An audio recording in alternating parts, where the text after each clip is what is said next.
जय हिंद दोस्तों, welcome to our YouTube channel Anuj Ranjan 06 centre में आपका स्वागत है। दोस्तों, आप जो यहाँ पे देख रहे हैं ये इसरो प्रीवियस ईयर का क्वेश्चन है।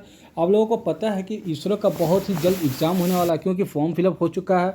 अब साथ ही आपका ECIL का electronic corporation of India limited का जो एग्ज़ाम होने वाला है। तो हमने क्या किया है कि इसरो का जितना प्रीवियस ईयर पेपर था उसके रिगार्डिंग हमने क्वेश्चन लेके आया है। ये आज जो मैं लेके आया हूँ वो जो है आपका टेक्नीशियन बी फिटर ट्रेड के लिए है। इसमें टोटल जो कि टाइम की बात करें तो 2 आवर का ये एग्ज़ाम हुआ था। कब का है तो 25/9/2016 का ये आपका ये पेपर देखने को मिल रहा है। कब का? तो 25/9/2016 का। उसमें अगर टाइम की बात करें तो 320 मार्क्स के उसमें हुआ करता था एग्ज़ाम। उसके रिगार्डिंग जो है कि जितना भी क्वेश्चन था मैंने लिखा है। इस सीरीज में आपको देखिए टोटल 40 क्वेश्चन आपको देखने को मिलेगा टेक्निकल में, और बाकी जो मैं अगले क्लास में करूँ। उसमें पहले जो कि ऑफलाइन एग्जाम हुआ करता था। अब यहाँ पे सारा इंस्ट्रक्शन वगैरह देख सकते हैं कि टोटल क्वेश्चन कितना है, टाइम ड्यूरेशन कितना, वो सारा यहाँ पे दिया हुआ था। प्रत्येक सही उत्तर के लिए देखिए उसमें क्या था, प्रत्येक प्रश्न के लिए 4 अंक होंगे तथा प्रत्येक गलत उत्तर के लिए 1 अंक काटे जाएंगे, यानी कि निगेटिव मार्किंग भी हुआ करता था। और आज भी आप देख रहे हैं कि CBT जो एग्ज़ाम होगा उसमें भी आपको निगेटिव मार्किंग आपको देखने को मिलेगी। किसमें? तो 3:1 के रेशियो में आपको जो कि निगेटिव मार्किंग देखने को मिलेगी। क्लियर? और यहाँ पे जो कि टेक्नीशियन बी फिटर के लेके आया हूँ। फिर आपको जो है कि कंटिन्यूस मैं हर दिन आपको प्रीवियस है जितना भी इसरो का एग्जाम हो वो सारा मैं लेके आऊँगा, जिससे कि किसका किसका तो फिटर का, टर्नर का और मशीनिस्ट का जो भी मैकेनिकल रिलेटेड पेपर है वो सारा मैं आपको प्रीवियस ईयर कराने वाला हूँ। अगर आपको वीडियो पसंद आएगा तो कृपया वीडियो को लाइक कर चैनल को सब्सक्राइब कर ले और अपने दोस्तों के साथ जरूर शेयर कीजिएगा। और अगर आपको हेल्पफुल लगता है तो लाइक जरूर कर दीजिएगा। चलिए देखते हैं हम लोग क्वेश्चन क्या बोलता है। फर्स्ट क्वेश्चन की बात करें टेक्नीशियन बी फिटर की यहाँ पे, तो फर्स्ट क्वेश्चन है इंजीनियरों के स्टील रूल की पाठन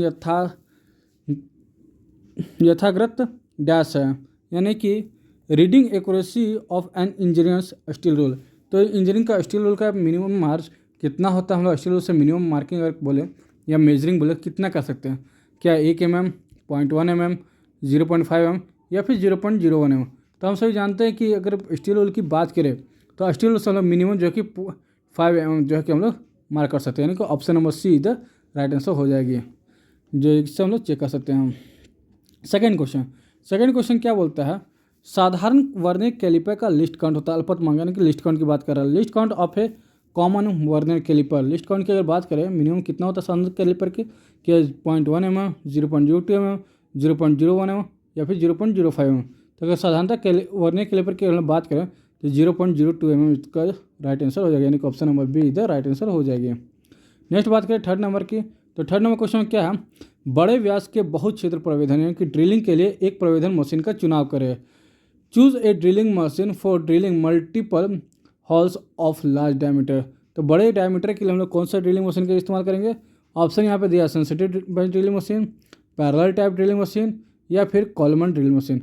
और यहाँ पे थोड़ा सा मिस कर गया है, वो फोर्थ नंबर ऑप्शन है आपका D number option, radial drilling machine. क्या है? तो रेडियल ड्रिलिंग मशीन, ठीक है, ड्रिलिंग मशीन। तो इसमें क्या होता है कि रेडियल ड्रिलिंग मशीन में ये जो कि बड़े बड़े वर्कपीस पे कार्य करने के लिए आपको बनता है। इसमें जो है कि हम लोग कितने भी बड़े बड़े लार्ज डायमीटर के अगर हॉल करना है या बड़े भी आकार की जॉब बनानी है तो वहाँ पे हम लोग रेडियल ड्रिलिंग मशीन का इस्तेमाल करेंगे। ऑप्शन नंबर फोर्थ का राइट आंसर हो जाएगा। नहीं देखते फोर्थ नंबर क्वेश्चन। और फोर्थ नंबर क्वेश्चन में क्या बोलता है कि लो आयस के प्रगलन से डैश की प्राप्ति होती है, यानी कि बाय स्मेल्टिंग आयरन और वी गेट। तो स्मेल्टिंग करने से आयरन और का स्मेल्टिंग करने से क्या प्राप्त होता है? कास्ट आयरन प्राप्त होता है, पिग आयरन, रॉट आयरन या फिर लो कार्बन स्टील। तो अगर हम लोग बात करें स्मेल्टिंग की तो वहाँ पे हमें जो है कि कच्चे आयरन यानी कि पिग आयरन की प्राप्ति होगा। ऑप्शन नंबर बी इधर राइट आंसर हो जाएगा। चलिए देखते हैं नेक्स्ट क्वेश्चन, यानी कि फिफ्थ नंबर क्वेश्चन में क्या बोलता है? मृदुलता प्राप्त करने, मशीनी योग्यता में उन्नत प्राप्त करने, तन्यता बढ़ाने, आंतरिक प्रतिबल से मुक्त होने तथा रेणु अमाप का परिष्कार करने के लिए उपयुक्त इस्पात के उष्मा उपचार को डैश करते हैं। यानी कि बोलना चाह रहा है the heat treatment of steel of obtain softness, improve machinability, increase ductility to relieve internal stress and refine the grains है। यानी कि जो कि मशीनिलिटी का गुण, इंक्रीज डक्टिलिटी का गुण या फिर स्ट्रेन का गुण जो है कि किसके द्वारा हम लोग रिफाइन करते हैं। तो जो हमारा राइट आंसर हो जाएगा, ऑप्शन देख लेते हैं राइट आंसर, हालांकि ऑप्शन नंबर ए इधर राइट आंसर होगा अनिलिंग, ठीक है। अब एनीलिंग होता है कैसे है, ये आपको जो है कि देखते हैं कि जो भट्ठी होता है फर्नेस के अंदर अपर क्रिटिकल टेम्परेचर जो कि 723 डिग्री सेल्सियस से थोड़ा ऊपर तक जो है कि इसको हीट करके उसके बाद क्या करते हैं कि हम लोग भट्टी के अंदर ही इसको ठंडा होने के लिए, कूल होने के लिए छोड़ देते हैं। उसके बाद जो कि धीरे धीरे जो कि ठंडा होता है और इसमें जो है कि ये सारा गुण आ जाता है। कौन कौन सा गुण आता है, तो मोशनलिटी का, फिर आपको डक्टिलिटी का इंप्रूव हो जाता है। ये सारा जो इसके अंदर ही आपको प्राप्त होता है। ये देखते हैं 6 नंबर क्वेश्चन। 6 नंबर का क्या बोलता है, इंजीनियर के वॉइस का माप डैश द्वारा निर्दिष्ट किया जाता है। The size of an engineering voice is specified by, यानी कि इंजीनियरिंग का साइज कैसे लिया जाता है, हाथ के व्यास यानी कि diameter of handle, width of jaw, gap between jaws, या फिर लेंथ ऑफ द स्पिंडल। तो किससे हम लोग जो है कि प्राप्त करते हैं इंजीनियरिंग का जो है कि साइज, इंजीनियरिंग वॉइस का साइज। तो अगर बात करें तो यह हमारा आंसर हो जाएगा विथ ऑफ जॉ, यानी कि हम लोग बता सकते हैं कि हमारा जो साइज लिया जाता है वॉइस का वो विथ ऑफ जॉ से, यानी कि जॉ की चौड़ाई से हम लोग जो उसकी साइज को मापते हैं।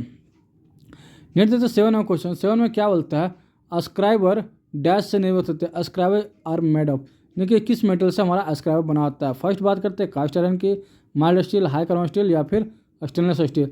तो किसका अस्क्राइबर बनाता है, तो अस्क्राइबर जो हमारा बना होता है वो होता है high carbon steel. Option number C is the right answer हो जाएगा। अब क्यों हाई कार्बन स्टील का बना होता है, क्योंकि अस्क्राइबर का काम है कहीं भी स्थान पर, मान लीजिए कोई भी हमारा एक वर्कपीस है, यहाँ पे हमें जो है कि मार्किंग करनी है, तो उसके लिए हम लोग जो है कि अस्क्राइबर का इस्तेमाल करते हैं। अस्क्राइबर का इस्तेमाल करने से क्या होगा कि हम किसी भी एंगल में उसको जो कि कहीं भी कंटिन्यूअस रगड़ेंगे तो वो हमारा ख़राब ना हो, इसके लिए जो कि उसका हम लोग हाई कार्बन स्टील मेटल का बनाते हैं।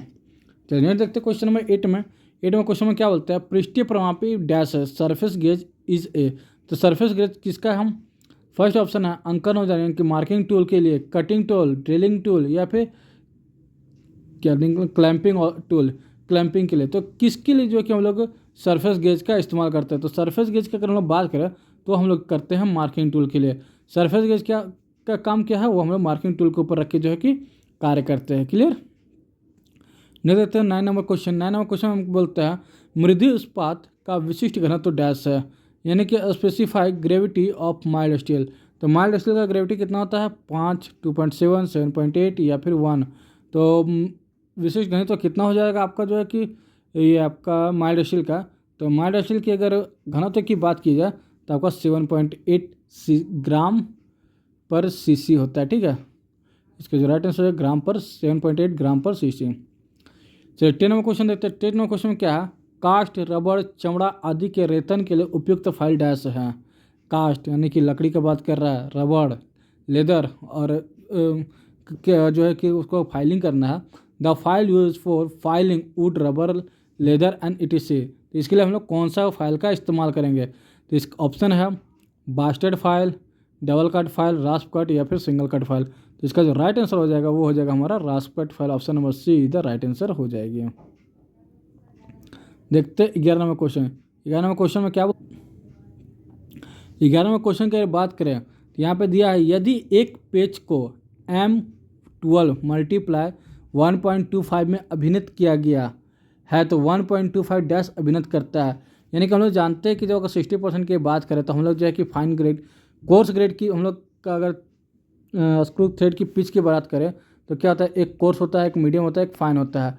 तो यहाँ पे जो कि किसकी बात कर रहा है, तो M के 1.2 के बाद जो यहाँ पे आप देख सकते हैं 1.25, यानी कि 1.25 क्या है, तो 1.25 जो है कि ये हमारा पिच है किसका, M12, यानी कि मीट्रिक 12 mm डायमीटर का अगर कोई स्क्रू थ्रेड है तो उसका 1.25 जो है कि पिच है। तो ऑप्शन देख लेते हैं, पेज का व्यास, डायमीटर ऑफ द थ्रेड, क्या डायमीटर ऑफ द थ्रेड दिखा रहा, या फिर पिच ऑफ द थ्रेड। तो ऑप्शन बी इधर राइट आंसर होगा। ये किसको दिखा रहा, तो पिच ऑफ द थ्रेड को ये डिनोट कर रहा हूँ। नेक्स्ट देखते हैं 12 नंबर। 12 नंबर में क्या है, 12 नंबर क्वेश्चन की अगर बात की जाए तो मेटिंग पार्ट्स के बीच के अंतराल की जांच करने के लिए उपयुक्त यंत्र क्या है। Name the instrument use for checking the gap between matching parts, यानी कि दो मैचिंग पार्ट की यहाँ पे बात करें कि मान लीजिए एक ये है और एक ये है, एक ए नाम का एक बी नाम का कोई मैचिंग पार्ट, कोई जब उसके बीच का ये गैप रह गया जो येलो कलर का आपको दिख रहा होगा। चलिए मैं कलर चेंज कर रहा हूँ, तो ये जो ब्लू दिख रहा है ये जो है कि गैप रह गया है मान लीजिए। तो इसको चेक करने के लिए किसका इस्तेमाल करते हैं सवाल पूछ रहे हैं। फर्स्ट ऑप्शन है रेडियस गेज, फीलर गेज, या फिर फिलेट गेज, या फिर ड्रिल गेज।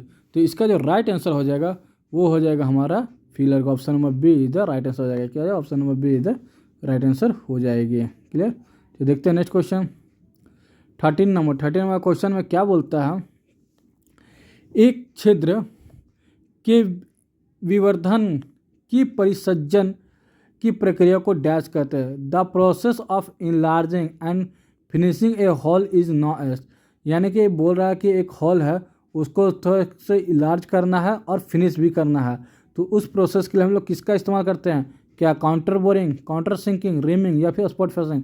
तो इसका जो राइट आंसर हो जाएगा वो हो जाएगा हमारा reaming, option number C is the right answer हो जाएगी। चलिए देखते हैं क्वेश्चन नंबर 14 नंबर क्वेश्चन में क्या बोलता है, बॉल पेन हैमर का उपयोग सामान्यतः डैश के लिए किया जाता है। बॉल पेन हैमर का इस्तेमाल किसके लिए किया जाता है।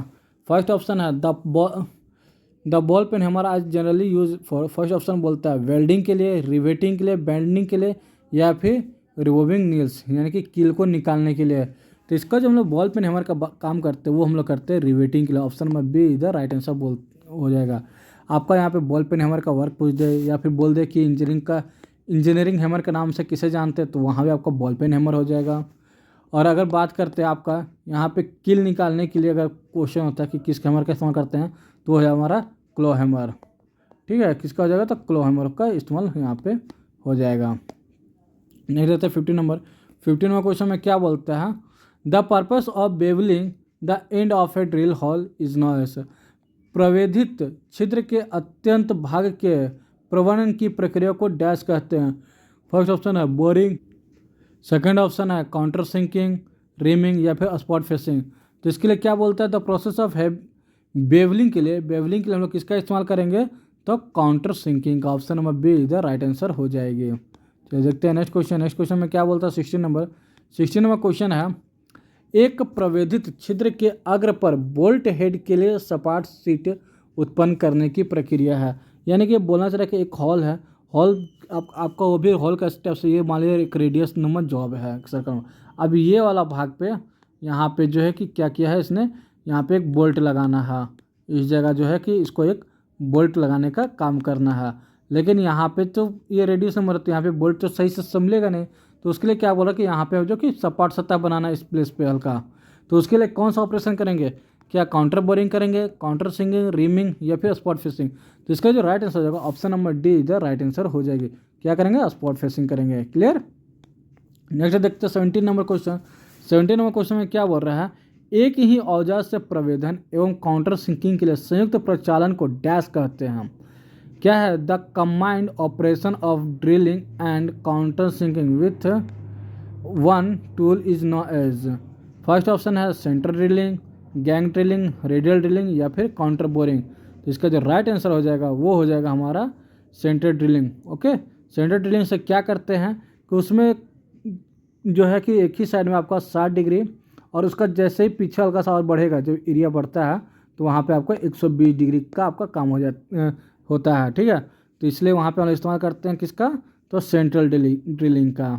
और ये सेंट्रल ड्रिलिंग कहाँ पे किया जाता है, तो कोई भी जैसे ऑपरेशन ड्रिल ऑपरेशन के लिए करना है, तो उसके लिए जो सहारा देना है, या फिर जो लेथ पे मान लीजिए कोई भी ऑपरेशन करना है, तो जब इसको एक साइड से तो आपका लेथ चक में पकड़ लेगा, लेकिन दूसरा साइड से टेल स्टोक में सहारा देने के लिए क्या करता है कि सेंट्रल ड्रिल से पहले उसको करके और टेल स्टोक का डेड सेंटर को लगा के वहाँ पे जो है कि सहारा दिया जाता है। ओके, 18 नंबर क्वेश्चन की बात किया जाए कि 18 नंबर क्वेश्चन में क्या बोलता है, तो यहाँ पे देख सकते हैं प्राकृतिक अपघर्षक का उदाहरण है। तो देखिए हमने जो कि एक वन डे वन टॉपिक का जो सीरीज चला था उसमें भी हमने बताया था कि एब्रेसिव जो कि दो टाइप से होते हैं। एब्रेसिव की बात करें तो दो टाइप से होते हैं, कौन कौन सा, तो एक होता है हमारा नेचुरल एब्रेसिव और एक होता है हमारा आर्टिफिशियल एब्रेसिव। ठीक है, क्या होता है, एक नेचुरल एक आर्टिफिशियल। तो यहाँ पे क्या बोल रहा है, नेचुरल एब्रेसिव का पूछ रहा है कि नेचुरल एब्रेसिव कौन सा है। ऑप्शन है silicon carbide, tungsten carbide, corundum, या फिर कैल्शियम। अगर आपने one day one topic series अगर देखा होगा तो आप इसका आसानी से आंसर लगा पाएंगे, क्योंकि उसमें उन्होंने बहुत ही अच्छे से बता रखा है। तो यहाँ पे अकॉर्डिंग टू क्वेश्चन यहाँ पे एक नेचुरल एब्रेसिव पूछा तो नेचुरल एब्रेसिव कोरंडम हो जाएगा। ठीक है, वहीं पे जो कि अगर आर्टिफिशियल पूछता है तो वहाँ पे सिलिकॉन कार्बाइड, टंगस्टन कार्बाइड और कैल्शियम कार्बाइड, ये तीनों जो है कि आपका राइट आंसर हो जाती है। और लेकिन यहाँ पूछा क्या है, तो नेचुरल हो जाएगा आपका कोरंडम। क्लियर। तो नेक्स्ट देखते हैं 19 नंबर क्वेश्चन। 19 में क्या बोल रहा है, गैस वेल्डन नोजल डैश से बनाते हैं, यानी कि गैस वेल्डिंग का जो नोजल है वो किस मेटल का बना होता है। फर्स्ट ऑप्शन बोल रहा है एल्युमिनियम ऑक्साइड, सेकंड बोल रहा है स्टील, थर्ड बोल रहा है कॉपर एंड फोर्थ बोल रहा है ब्रास। तो हमारे लोग जानते हैं कि जो वेल्डिंग का आगे का जो नोजल होता है जहाँ से ये आपका हीट निकलता है वो हमारा बना होता है ब्रास का। Okay, option number D is the right answer हो जाएगी। तो नहीं देखते हैं 20 नंबर क्वेश्चन। 20 नंबर क्वेश्चन में क्या बोलता है, मृदु इस्पात का गलनांक है, यानी कि the melting point of A mild steel. तो माइल्ड स्टील का जो है कि मेल्टिंग पॉइंट कितना होता है, ऑप्शन है 1500 degree Celsius, 900 degree Celsius, 500 degree Celsius या फिर 3000 डिग्री सेल्सियस। तो इसका जो राइट आंसर है वो हो जाएगा हमारा 1500 डिग्री सेल्सियस, यानी ऑप्शन नंबर ए इधर राइट आंसर हो जाएगी। नेक्स्ट देखते हैं 21 नंबर। 21 नंबर क्या है, लेथ बेड सामान्यतः डैश से बनाते हैं, यानी कि lathe bed are generally use made of, मतलब कि लेथ बेड किस मटेरियल का बना होता है। ऑप्शन है माइल्ड स्टील, कास्ट आयरन या फिर स्टेनलेस स्टील या फिर एल्युमिनियम एलॉय। तो लेथ का बेड जो है वो हमारा मुख्यतः माइल्ड स्टील का बना होता है, option number A is the right answer हो जाएगी। सॉरी किसका होता है, कास्ट आयरन का, सॉरी यहाँ पे हमने गलत बोल दिया, इसका जो राइट आंसर हो जाएगा ऑप्शन नंबर बी यानी कि कास्ट आयरन हो जाएगी।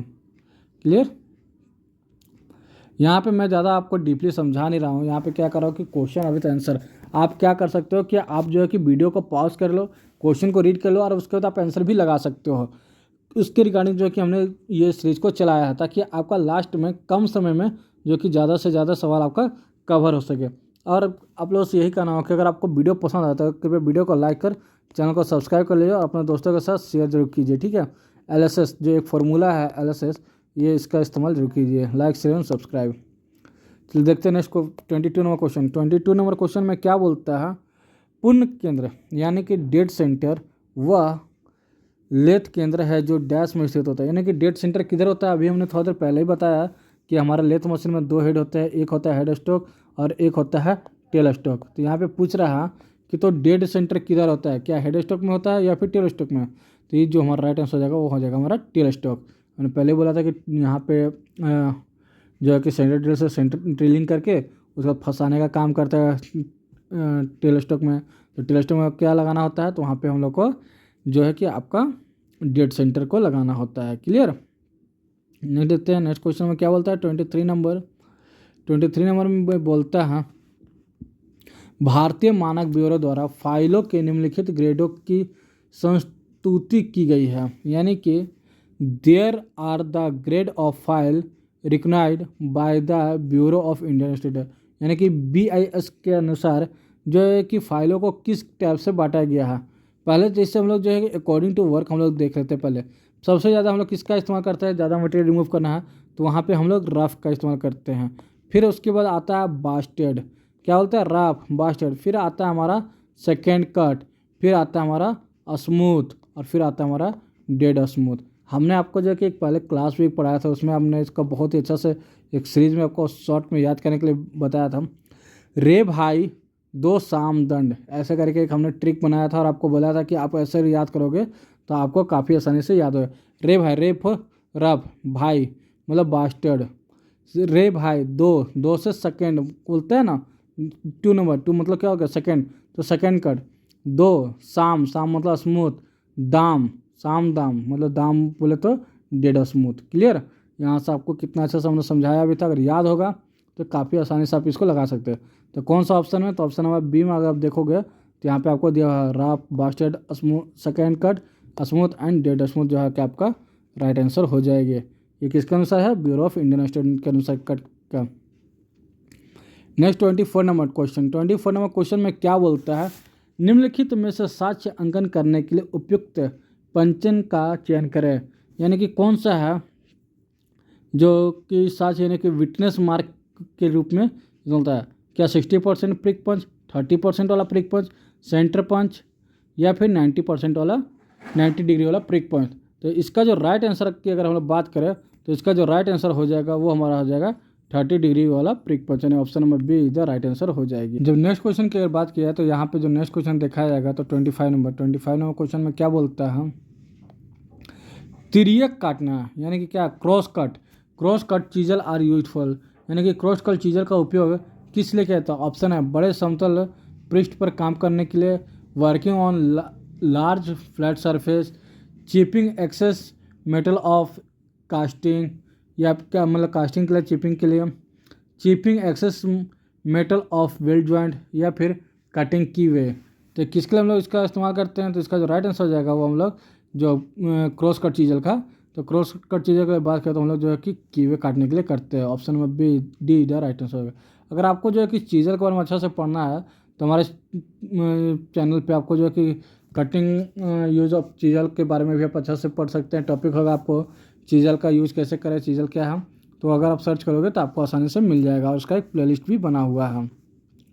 नेक्स्ट 26 में क्या बोलता है? तनु ट्यूब, यानी कि एक ट्यूब कटने की बात हो रही है।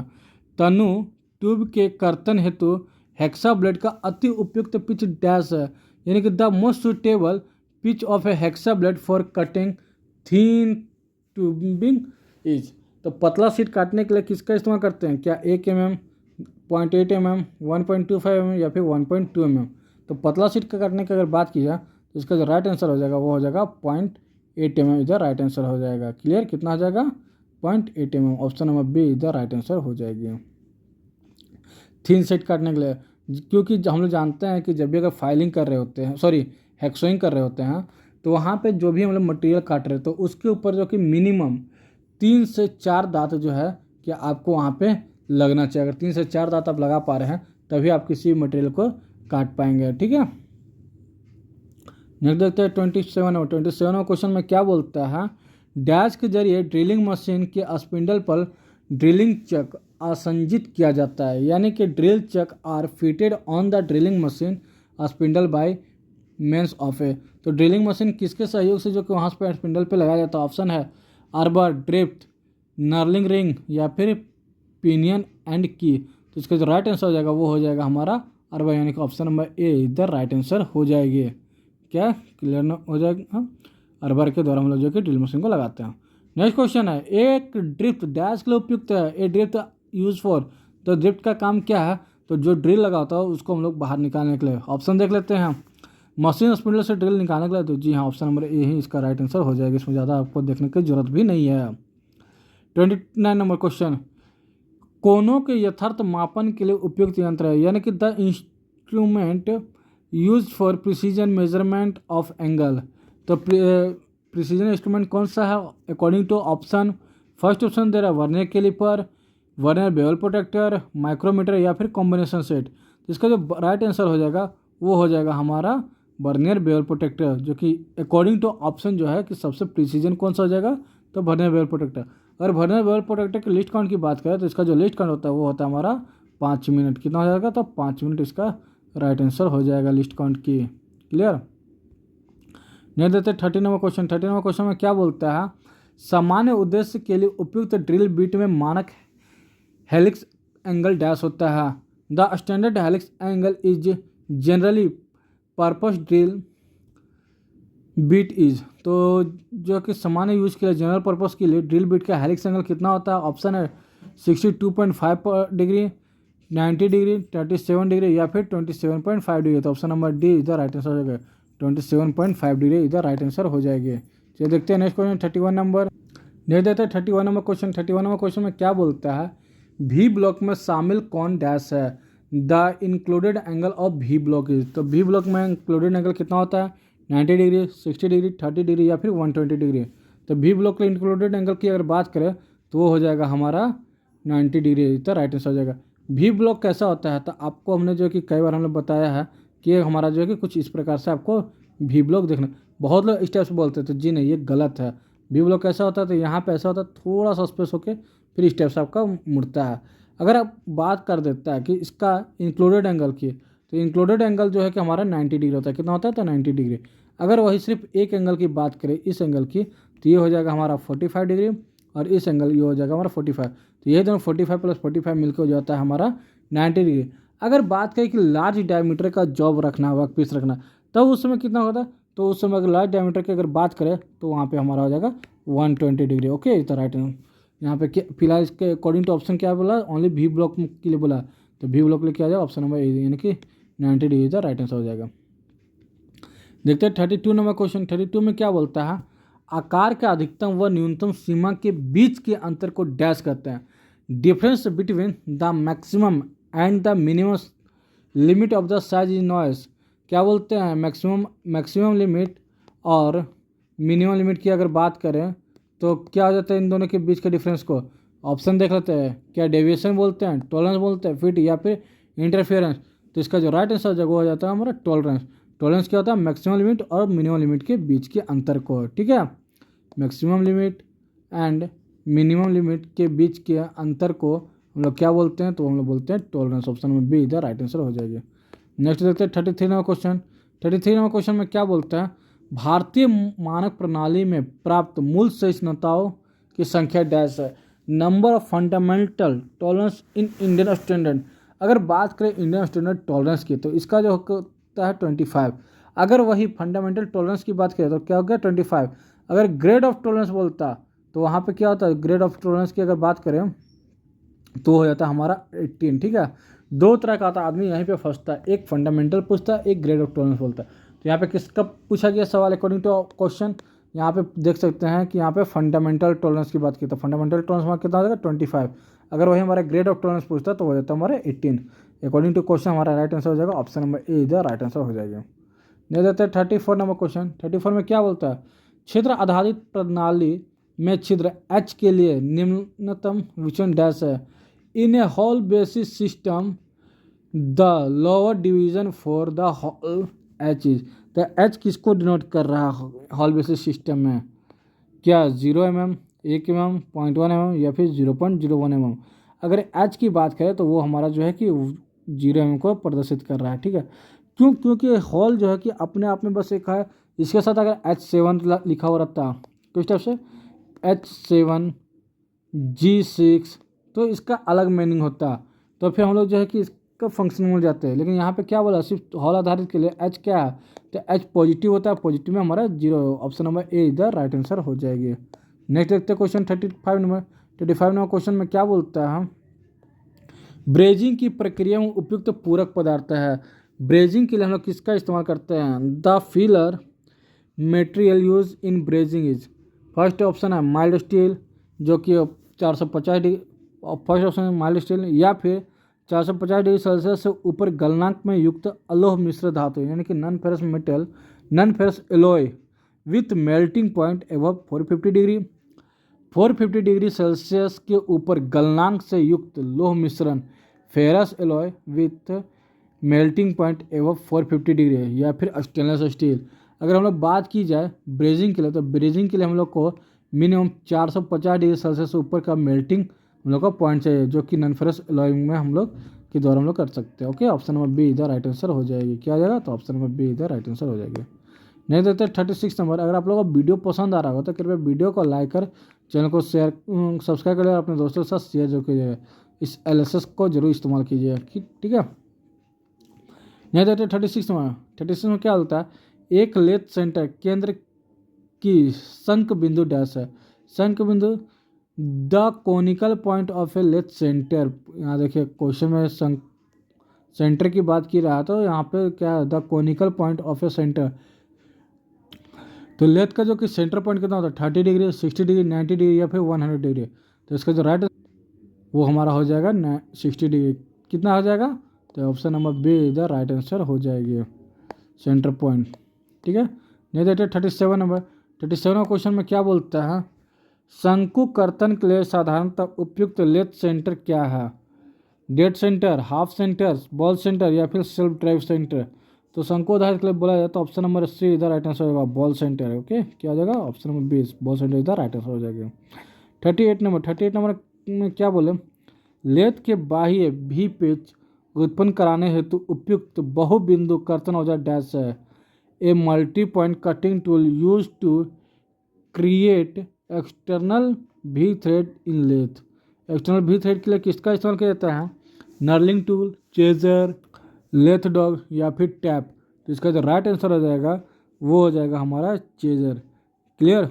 भी थ्रेड को जो है कि मल्टी पॉइंट कटिंग के लिए इस्तेमाल करना तो वो हमारा वहाँ पे क्या हो जाएगा ऑप्शन नंबर बी, यानी कि चीज़ों का इस्तेमाल हम लोग कर सकते हैं। नहीं देते 39 नंबर।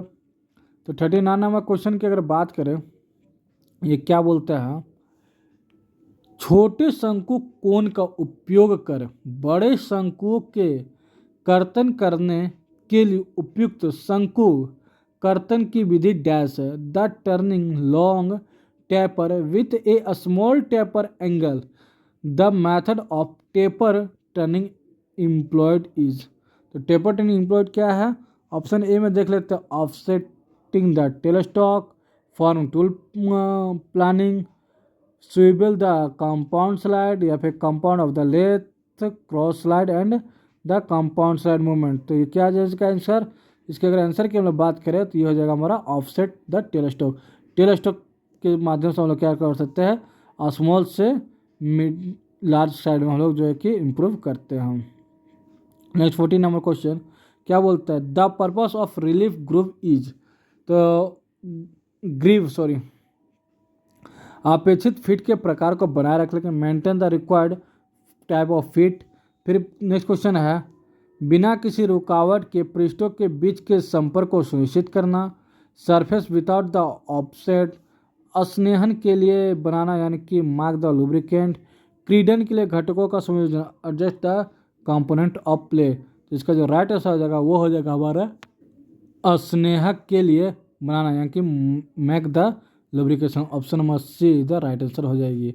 आई होप आप लोगों को वीडियो पसंद आएगा, और वीडियो पसंद आए तो कृपया वीडियो को लाइक कर चैनल को सब्सक्राइब करिए और अपने दोस्तों के साथ शेयर जरूर कीजिएगा। मिलते हैं नेक्स्ट वीडियो में। अगर आप लोगों को ऐसे कंटिन्यूस वीडियो चाहिए तो आप लोग कमेंट में ज़रूर जो है कि लिखिएगा कि आप लोगों को वीडियो कैसा लगा, अच्छा लगा तो हाँ, नहीं लगा तो वो भी लिख दीजिएगा कि नहीं मुझे वीडियो अच्छा नहीं लगा तो मैं जो है कि नेक्स्ट टाइम से ऐसा कोई वीडियो लाऊंगा भी नहीं। ऐसा हमारा एक ही टारगेट है कि इसरो का आपको जो कि कंटिन्यूस एग्जाम से पहले मैं आपको करीब 30 से 40 सेट आपको मैं करा दूँ। कितना? 30 से 40, यानी कि पर डे एक सेट मैं आपके लिए रोज़ लेके आऊँगा, और हर सेट में आपका 30 से 50 क्वेश्चन के बीच में ही आपका रहने वाला है। और टाइम ओवरऑल यही आपको लगे 32 मिनट, 30 से 50 मिनट, 30 to 35 मिनट आपका जो है मैं टाइम लूँगा। और इसमें मैं कंफर्ट बोल सकता हूँ कि आपका जो है कि ओवरव्यू अच्छा हो जाएगा और आपका एग्ज़ाम अच्छा से तैयारी हो पाएगा। चलिए मिलते हैं नेक्स्ट वीडियो में, तब तक thank you and bye bye.